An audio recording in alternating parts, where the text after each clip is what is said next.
thanks for coming on, man. So tell me a little bit about yourself, Montgomery, or where you grew up. Well, I grew up down in South Alabama. I grew up down in a little town called Elba. Born and Okay. raised, born and raised down there.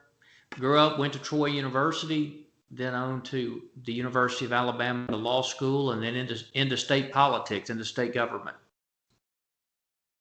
So you was Bob James's legal advisor on his legal stand, right?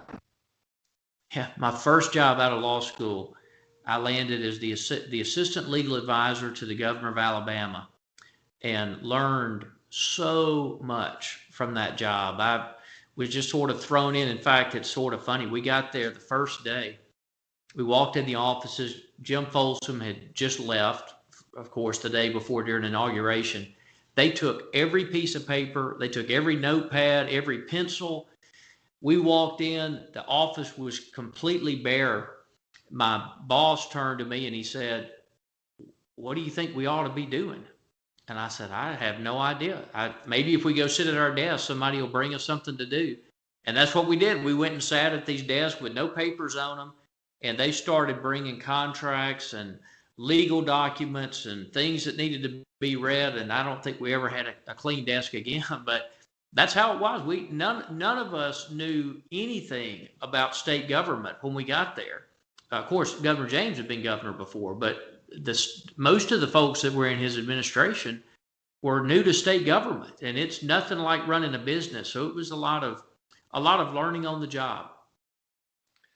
I met Governor James a couple of times. What was he like working with? I love Governor James. He was very down to earth. He was sort of what you see is what you get. A lot of folks don't remember that in 1978, Governor James ran for governor. He's to this day the only person to ever be elected as a Democrat and a Republican. But when he got in that race in 78, nobody thought he could win. He was running against the three Bs, they called them: Bill Baxley, Jerry Beasley, and Albert Brewer. And those were all household names in Alabama politics at the time. He had decided to run because he owned a company called Diversified Products. They invented concrete-filled barbells. And people would come to apply for jobs, and they couldn't fill out the application. They couldn't read the application. So he decided to run for governor on an education platform.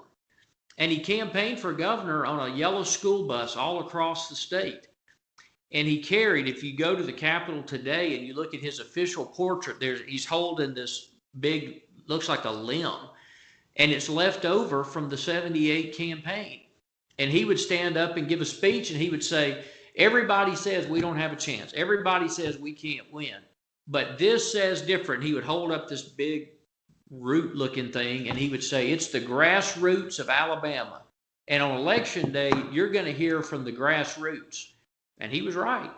He beat all the biggest names in Alabama politics. He came into office and really surprised a lot of people. There's a lot of austerity. You may remember he famously compared state government to a Waffle House.